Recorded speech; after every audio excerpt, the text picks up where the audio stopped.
Àdúrà ọba Ìlọrin ni pé Ọlọ́run ìfẹ́ àṣepọ̀ kọ́lọ́run kò fi sáàrin gbogbo àwọn ọmọ àwọn ara abẹ náà nílé. Ẹ rí i pé tá a bá ń ṣe dọ́bà gbogbo èèyàn ní ó wálé nílé lóko lẹ́yìn odi gbogbo wọn wá wálé bá a wà pàdé àwọn pé láti jọ yìí ìlú wo ni wọ́n wà ẹ̀yin odi mọ́ wa Abẹ́òkúta ní gbé Èkó ní gbé Àbújá ní gbé ìlú èbó mọ́ wa ẹ wà á change number ìbẹ̀rẹ̀ ìfẹ́ náà nù. Ẹkọ́nọ́mì wa ó tún wá ń grow nǹkan ọrọ̀ wa ẹ rí níjọ́ náà àwọn tó ń ta ẹ̀kọ́ kólòbó yóò dòrí mọ́mọ́jọ́ náà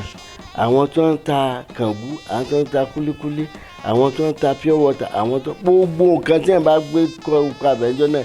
àti bẹ̀rẹ̀ àwọn èèyàn tó tí wọ́n ń gba àdírẹ́sì pé ẹ dákun ẹ máa send kìíní sí wa ní òkè ọ̀yà àwọn àǹfààní ńláńlá ló tún jẹ́ fún wa. Then àwọn investors ipa ìlú tó dáadáa báyìí ìfàyàbalẹ̀ wà ń bì iná là fi jẹ́ state of harmony ó emanate from ìfàyàbalẹ̀ tó wà lọ́rin iná wọn fi fún wa ní state of harmony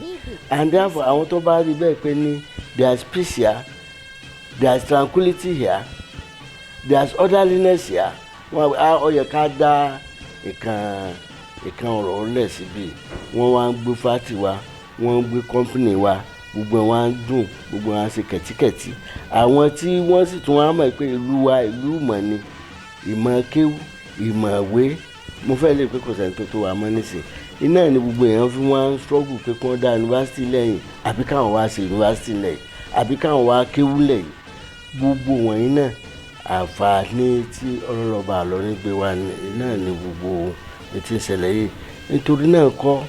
dọ́bà ó ṣe pàtàkì sí wa púpọ̀ tiwa tún wá yàtọ̀ sí gbogbo dọ́bà rẹ̀ ayé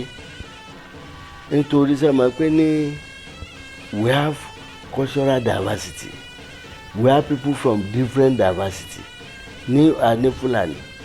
aláwùsá àní Yorùbá àní tápà àní fúdúfúdé gbogbo èèyàn gbogbo nǹkan la ní kódà láwọn bèrìbèrì tí gbogbo àwa ṣètò sílẹ̀ yìí iná lọ́wọ́ á jẹ́ kí we are great in diversity therefore tí a bá lè ṣe wonders yẹn tó lọ bá pẹ̀lú àǹfààní dọ́bà tó ń lọ bá lórí pẹ̀lú àdúrà tí ń lọ continuously báyìí ẹ rí i pé kò ní sílùú tí ó tó lu àyè mọ́ ẹ wo ẹnu ìgbà tá a bẹ̀rẹ̀ dọ́bà yìí ní tá a bẹ̀rẹ̀ ní on a serious note báyìí ní ẹ̀kẹfà ní ẹ wo ibi tó ti dé all over the world gbogbo èèyàn accept ẹ gbogbo èèyàn gba tí à ń ṣe wọ́n sì fẹ́ bẹ́ẹ̀ nítorí pé ní tí a bá kíní lọ báyìí oore ńláńlá ní ọ̀jẹ̀ fún wa inú dọ́bà tiwa tí mo fi lọ yàtọ̀ sí gbogbo dọ́bà yẹn pé àwa ń ṣòkọ́ṣọ̀ wa ni orin wa bá a ṣe ń kọrin bá a ṣe ń jó bá a ṣe ń lùlù irú oúnjẹ tá à ń jẹ irú àwọn iṣẹ́ tá à ń ṣe à ń ṣe aṣọ òfì à ń ṣe àwọn alágbẹ̀dẹ wà àwọn ìkòkò wà oríṣiríṣi ìkòkò ìsasùn àmù gbogbo ẹ̀ oríṣiríṣi lọ́wọ́ àlẹ́ yìí culture wa náà ni ara culture wa náà ni bá a ṣe ń gbéyàwó tiwa yàtọ̀ àwa nìkan wòlímọ̀ yà wá lábẹ̀rẹ̀ àwọn kọ̀ọ̀kan kan ṣẹ̀ṣẹ̀ ń gbà lọ́wọ́ wa ni gbogbo ẹ̀ ó kó iṣẹ́ wa àṣà wa ìwà wa gbogbo ẹ̀ ló kó sínú dọ́bà yìí so nítorí náà kọ́ nítorí wọ́n bá a lọ́rin ni tí ó sì wú gbogbo èèyàn lásìkò sọ́kọ̀ ní rí dọ́bà yìí àwa tí àwọn tó pè ní kọ́mítì kọ́ kàn máa darí ẹ̀ ni gbogbo kálukú tó bá ní àǹfààní gbogbo wọn ni ọlọ́rọ̀ba Ìlọrin pè síbẹ̀ ẹ rí i pé nílé níjọ ní kálukú wọ́n dá sọ wọ́n dé ẹ rí i pé lóòjọ́ dọ́bà a rí evidence of àwọn pátá torí kò sọmọ bú nílọrin àfarawé ni dọ́bà yìí wá mú ọgbẹ́ ẹ rí i pé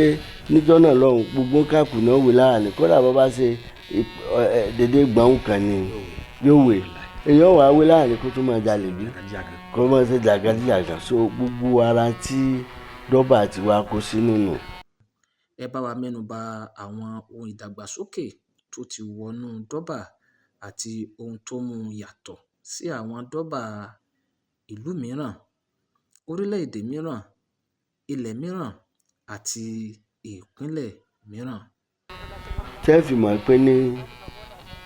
cultural renaissance ló jẹ́ for our emirate. The sustenance of our culture that we are embarking is still on embryo stage. Ètò ń tà láti sọ ní pé ní